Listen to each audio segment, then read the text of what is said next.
order or something. So he attacks, unless he's going to attack the cleric again with disadvantage because he is the closest target to him. And he misses with a 7 versus armor class, and that's it for him.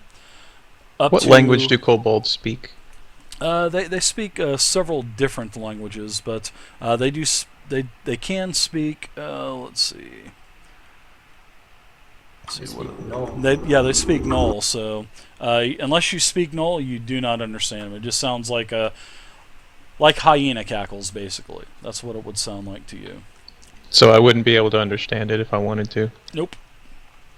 I don't think anybody speaks Gnoll here. I don't think Not even anybody with in the party. Goblinoid. No.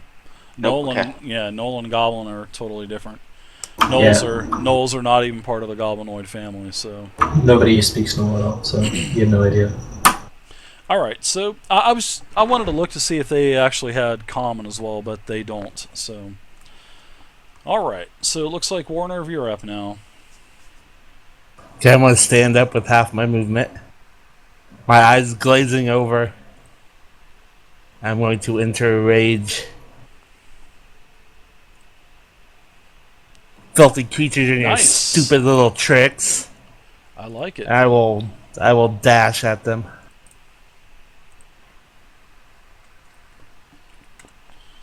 Dash or charge? Dash. Use 45 movement then. Well, I You had to use sacrificed half half of it to to get stand up. Yep. You go down to 15 and then dash is a double move, so you would have 30 more, right? Yep, you get a total of. He's going to eat 15 of his first movement up, so he's going to have a total of 45 left from the 60 because he did stand up. He was prone because he dove down, so you were no longer prone. So let's see, you have 45 movement left. You're declaring a dash, so that would be 35 movement left. All right, 25, 15, 10.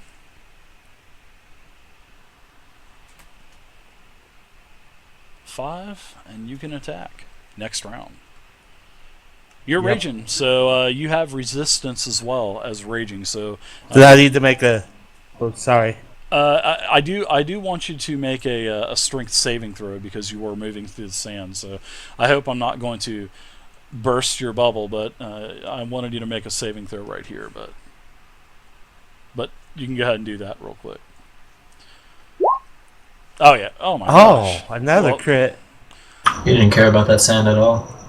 We'll say, you rolled it with advantage. You Yeah, do get I'm while you're raging, raging. yeah. You get. I believe it's strength and dex, isn't it?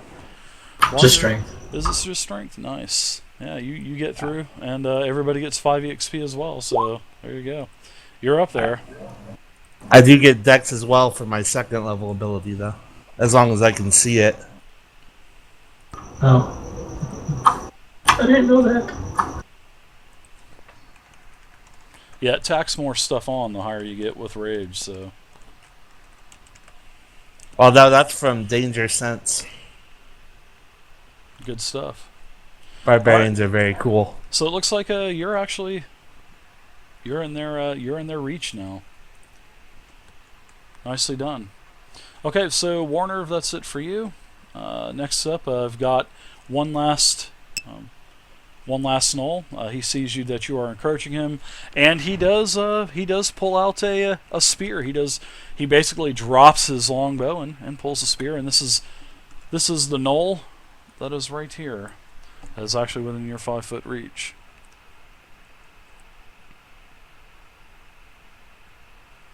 All right, so he does have a shield as well.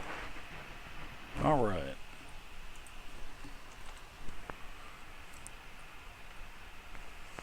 +2. And that's 11 versus armor class, which is a miss on you. Back up to the top of the turn order. Okay, now I need the cleric. I need you to make a saving throw, please. And as you know, you guys hear this movement again. You can see that the final 2 doors open up. More sand starts to pour out as well. Is this a constant flow of sand, or are they opening and then all of it pours out and then it just stops? You'll find out for one more round. Okay. But yes, it does look like as this sand is pouring out of the door as well. You can see that 2 of the gnolls are actually caught in this as well. And I need some saving throws. I need 1 saving throw from the cleric. I also need a saving throw from the warrior as well, because the sand is actually expanding back towards the crevice now. I rolled an 18 on my saving throw for the cleric.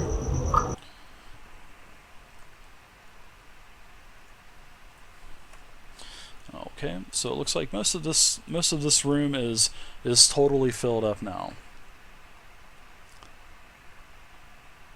All right, I do not see let's see. I see Lunis. I see your saving throw. You are fine. I see the cleric. You are fine as well. Does Rack have to make a saving throw? Rack makes. Oh yeah, Rack definitely needs to make a saving throw with that big door that he's holding.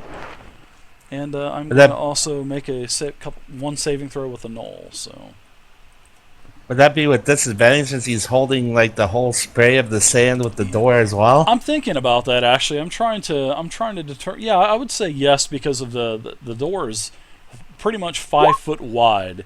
So Rack, you can give me one more. I think I'm okay. You can give me one more saving throw with disadvantage as well. So we'll roll your 2, and then we'll take the lowest one. That's what disadvantage is. So, but yeah, I was thinking about that though, Lunis. All right, so you're still okay with your 14. Wasn't looking for anything, but pretty much higher than a 12. So you're fine with that. With disadvantage, you still have a 14 strength saving throw. So you're fine. Now I've got to roll my saving throw for my gnoll, which he definitely fails. And you can see as these 2 doors of sand open up. These are the last 2 doors that you can see on the wall. It looks like the gnoll is, well, actually the gnoll is carried 10 foot. So he's basically within arm's reach to you now, Dritston. So, all right, that's it for the sand. Now it appears the sand has stopped moving now, and this is just basically difficult terrain for here on out. If you move through the sand, it's basically double movement. So I'm going to go ahead and take the sand out of the tracker because that is the mechanic's fully used now, and there's no need to have it in the turn order. So, all right, Canvin, you're up now.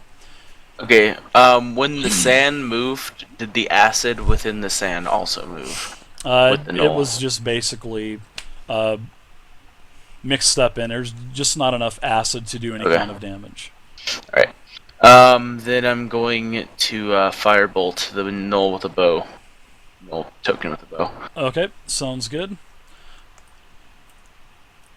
Say that you have to move over 5 feet because you got that massive door in your way. 19 versus armor class with a firebolt. So that's a hit. Yep.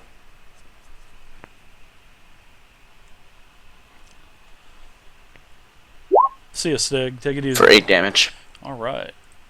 And I'm gonna move back behind my little shield buddy here.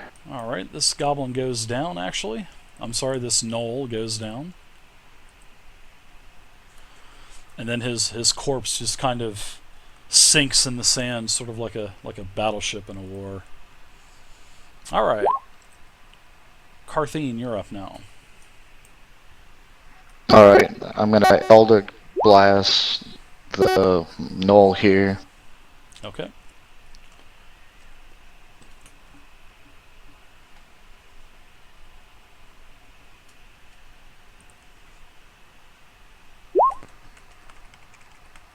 All the crits, bro.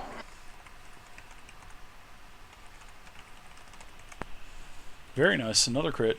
So the way you know how the crits work in 5e, it's basically double damage plus your modifier. So 2 weapons, so it would be 2d10. Let's see. Yeah, with Carthene it would be 2d10 plus. Actually, that's it. There's no modifier. So. Holy shit. Nice shot. Yeah, that's what the basically how crits are in 5e. It's just double your either double your spell damage or double your weapon damage. So nice shot. That's how Daddy do it. And you were attacking which one again? Up. Ooh, The hurt one. Okay. He goes down as well. Yeah. Nice job. The fire damage from your bolt singes his fur, and he goes down. Alright, so you can go ahead and finish making your movement, Carthene. Taco, eat, thank you for the follow. Dritston, you're up now. Just as you were fixing to waylay on this thing, an arrow came out of nowhere and took your target down. It appears the Fire gnoll blast. has dispatched itself. The fire arrow just knocked him out. Exploded on him, took him out. Alright, so what are you doing, Dritz? Tristan will charge forward, well, not charge, move forward 30 feet using his normal movement, and then he will continue his defend action. Meanwhile, his dodge action, and the entire Alright. time he's still maintaining his channel on the shield spell on the gnoll. Oh, no, I'm sorry, on the barbarian. Gotcha. Yeah, you haven't gotten hit, so you haven't had to maintain that con saving throw yet. So, all right. So Lobo, you're up now. Okay, and you said the sneak attack was if a friendly is 5 or me within 5. So both of the gnolls that are living, correct. You could definitely get sneak attack damage on those because the barbarian is within 5 foot of both of them. So that's how the mechanic works. Kind of cheesy. I don't like the way it is in 5e. I like the way it was in 4e. You had to have a combat advantage or a flanking on them. I believe that they made it way too easy to obtain sneak attack damage in 5e, but that's just my personal opinion. So I think the way it's like that is just because like your friendlies are distracting them, so they're not looking, and you're able to get a shot. it's cheesy, man. Too easy. Basically, you just every attack you just fire, sneak attack. You don't even have to move. You can just stand there and grow roots. So Well, the gnoll should man up and kill the rogue. Oh wait, I'm not gonna let that happen. Yeah. yeah, it's just I don't like the way it is in 5e. I like the way it is in 4e, but So I will. Am I going to be in the way of that door if I shoot the bottom gnoll there? yeah, you're not going to be able to hit him. You just aren't going to. So if I move like that. Yep, you can move there. Sure, you'll have a clean view of that shot. A clean shot, sure. Why not? Okay, and sneak attack works after I hit, or if I hit, After right? you attack. Yep, if you hit, then you can add the additional 1d6 damage.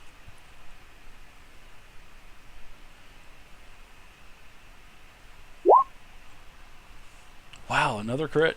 Well, you guys are rolling the shit out of crits. So you can go ahead and do double damage. So I believe your bow is 1d6. That's going to be 2d6. You can double sneak attack as well, which I don't like. So there's 4d6 plus 3, I believe. 46 plus 3. So a level 20 rogue is going to have 10d6 for sneak attack, and if he crits, it goes to 20d6, which is just ridiculous. Boom goes the So you said dynamite. 4d6. You would get 46. You'll get 2d6 plus 3 for your bow, and then you're going to get an additional 2d6 because of sneak attack for 46 plus 3. Okay, so 4d6 plus 3. 3 is my monitor. Yep, whenever you hit the 6-sided, there you go. 18 total damage, and that was on this gnoll down here on the bottom. He is in a very bad state currently. Wow, he lived. You lunge the arrow directly into the small of his neck, right up above his shield, and there's blood squirting everywhere. Blood's actually hitting the barbarian as well. So nice shot. He's in a weakened condition, a very weakened condition, and looks like he's staggering back and whatnot. Nice shot. You can go ahead and finish the rest of your movement if you would like as well, Lovo. And now I have an attack that I'm going to do on the barbarian. I'll pop back here. Okay. And he actually drops his shield, and it looks like he's going to use a spear and hit you with it like it's a two-hander. Spear slash.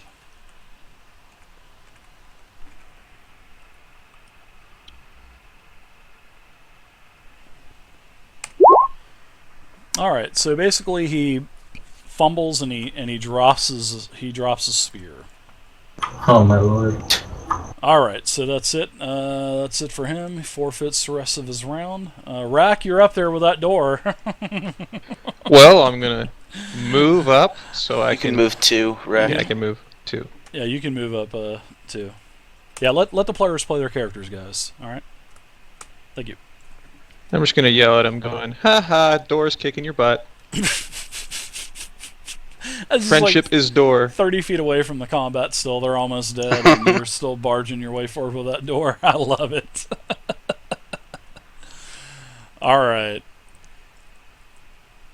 Warner, you're up now. I'm gonna turn to the gnoll that just dropped his spear and say, "I'll show you how to use a two-hander." Attack him with that axe, that massive axe that you got. I almost want him to roll a 1. 13 is a miss. He actually hits the blade of your axe away with his shield. He doesn't do it very forcefully because he's in a pretty bad condition, but yeah. I thought he dropped his shield. I'm sorry. Nope, the other guy up top did. This guy up here attacking you. He's the one that, and then actually his armor class went down as well, so Okay. because he's not using a shield. All right, so you can go ahead and do any movement if you'd like, but I mean, if you move either or, you're probably going to take an attack of opportunity from either or. So that's Yeah, just no, I'm up to good. you. All right, so now I have the last gnoll down here that's in pretty bad shape. One last ditch effort. He is going to attack you with his spear that he's holding, and actually with his. And in fact, he's going to lunge towards you, and he's going to attack with the spear. Actually, he's just going to try to lunge it over his shield at you.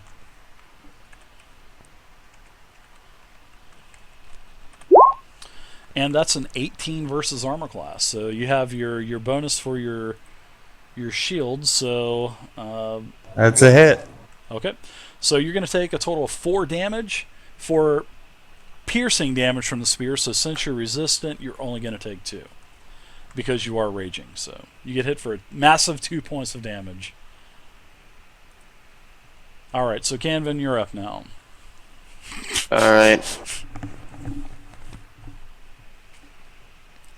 I am going to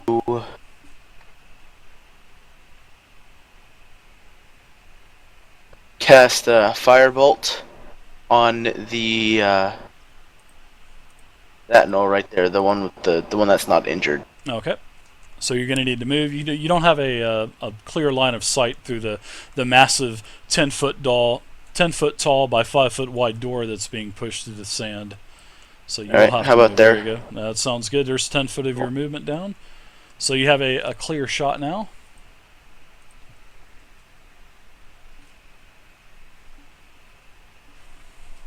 So how did you guys like the sand mechanic with it pushing back and everything? I thought it was pretty good. Is that hit? 13 versus armor class is not a hit. However, it almost does hit the cleric from behind, but it does just basically zing past his shoulder. All right, go ahead and finish your movements, and Carthene, you're up now.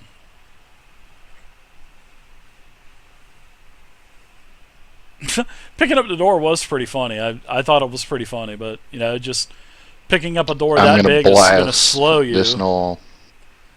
Plus the sand, yeah, it's like double slow. It's crazy. So he's going to get there, be pushing that door still. That is a hit on the gnoll. So he's still pushing this door as the fight is like winding down. It's so funny. All right, so your 6 damage actually takes the gnoll out. He's out. He's out for the count. You can go ahead and finish your movements as well, Carthene, and the cleric is up now. Looks like you guys are moving in for the final kill now.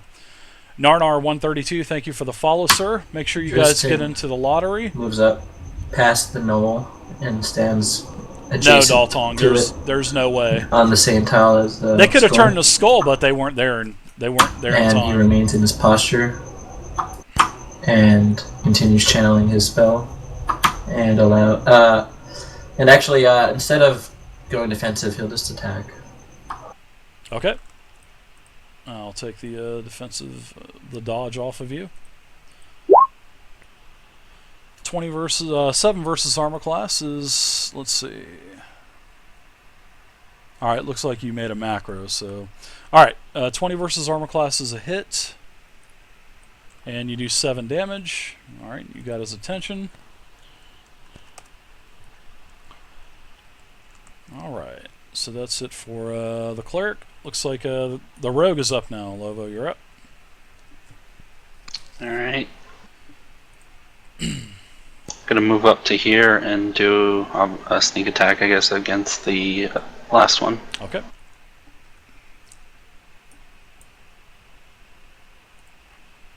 Thank you guys for the follows.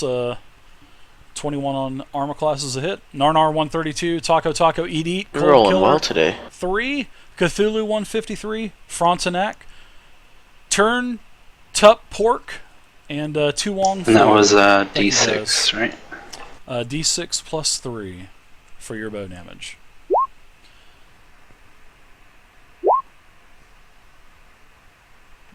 Alright, so 8 damage. He is in a weakened condition as well now.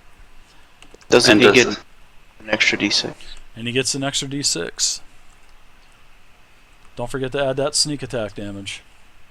Is that a modifier or no modifier? Just yeah, it's another D6 roll. Just an additional, it's free 1d6 damage. Alright. Alright, so go ahead and finish your movement, and I will take an attack versus the cleric.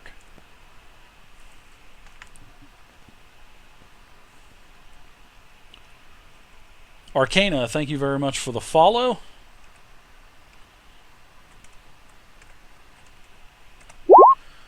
And he misses with an 8 versus armor class. So that is it for him. And in fact, I think he's going to try to make a run for the door. So you two guys can take attacks of opportunity on him. He's going to try to get away. So the cleric, you can go ahead and go first if you want. You go ahead and you hit him. And Smashed his kneecap. you actually took him down. You hit him from behind on the back of the head, and you took him out. Alright. And upon killing him, my character looks at his corpse, and he simply says, "Your gods have forsaken you, dog." Well, Rack would like to take his gigantic door. Just move up here to that one that fell, slam it on him, and say, "Knock, knock, bitches." If I fiddle with the skull, does it turn the sand off? The doors close, but nothing else then happens. that's what I do then. Alright, the doors close, and the sand, as much sand as actually goes down into the crevice. I mean, there's still tons of sand on the floor, which would still be difficult terrain. So, But it's not going to push anybody around. no, once door number 5 and 6, that was the last round that there were any saving throws having to be made. So So it's been about 5 minutes since we've come in, or how long has it? it's been about 45 seconds to a minute. So Okay. the shield actually fades from the barbarian as well. So, and you're in rage. The shield is like 30 minutes, isn't it? Let's take a look. I thought that was a That's- 1 minute spell. Let's take a look. Like it might be 10. I'm gonna pick up my hunk of blue light wood, dig out of the sand. Yeah, Shield of Faith is 10 minutes. 10 minutes. So you got about 9 minutes left. 9 to 8 minutes left. Depends on how much time you guys are going to be spending in here. So. Yeah, you got I dig about through the 9 sand minutes and left as it is right now. So. I dig through the sand and find my lit up piece of wood if I can. There's no way you're going to find the thing in there. You got a full door on top of one of them. You could just take a piece of that one and light a new one. Yeah, we'll say that you just get another piece of All wood right. from the pile. So. And Did this that one, door have a doorknob? The door that's in front of you, the massive 20-foot steel double door, The one that I slammed on the kobold. it just had the one handle. So, plus you were holding the other end. That's how you were able to basically plow through the sand like that. You were holding onto the handle with one hand and holding onto the edge of the door with the other hand. So, Yeah, there's no. It wasn't like a shield where you slit your arm through the holes. Oh no, that's not what I'm talking about. I wanted to know if I could just take the doorknob off so I have something to throw later because I don't have any ranged weapons. Sure. Yeah, sure. You can rip the handle off. Sure. It'll do Handle get. an improvised weapon damage, which is 1d4 plus 6. Bork, bork, bork. Thank you very much, The DJ cleric Beast, for the looks back at the subscription. injured warlock Thank you very much. and says again, just for emphatic nature, Give everybody please 5 points for refrain the sub. from entering combat directly. I would not like to waste a healing spell on frivolous damage.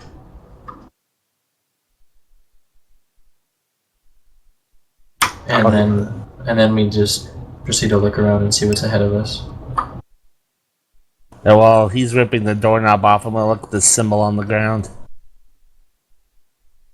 Is there a knowledge check involved in checking Thanks out again, the symbol? DJ Beast. Sure, you can go ahead and do a, let's see. You can give me an arcane check, or I would even take history or religion, so. Okay.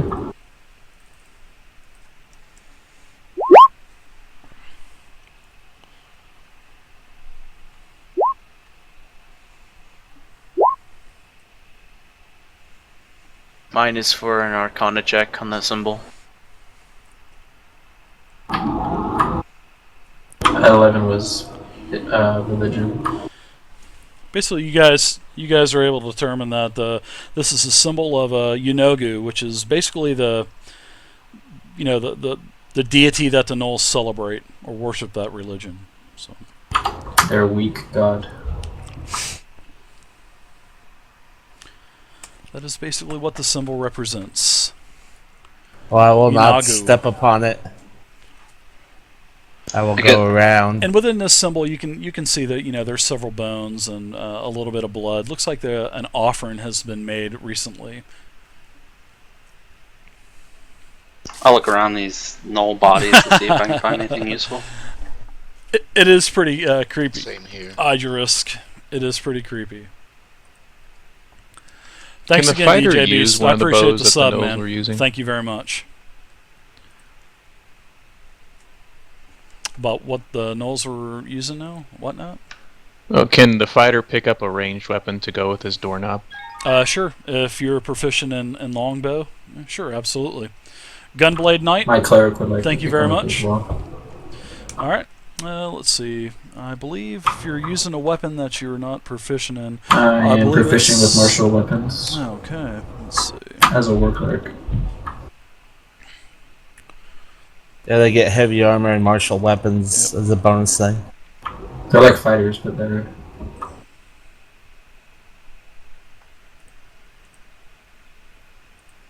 Yeah, I believe. Let's see. I think you get that at level 1, actually. I think it's Yes, the sir. War Domain bonus proficiency, I think is what it was called. Yeah, it's pretty nice. And yep, you can take a. There's enough to have a quiver of arrows as well. So just take into consideration that you have the bow. You don't have to write it on the sheet or anything like that. So. Well, I couldn't shoot him, that's why I felt useless, so I had to grab the door. All right. So what do you